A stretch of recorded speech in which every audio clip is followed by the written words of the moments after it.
In her speech, she said, I know a lot of you are livid against the PQ leader, want to take his head off, arracher la tête in French.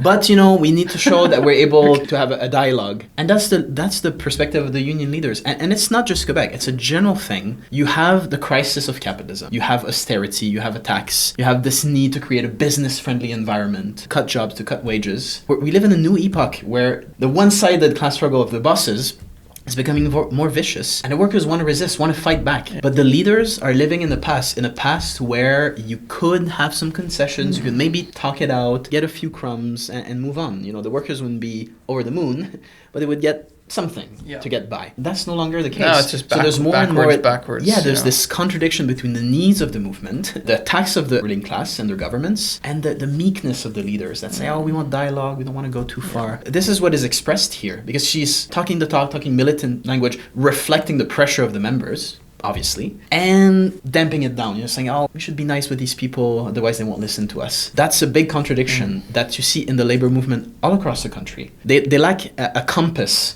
It's very clear with QS, but I think these contradictions of the FTQ, it shows, what's the compass here? The compass that's missing is a clear class analysis, a clear understanding that capitalism is at the root of all these ills, of all these laws.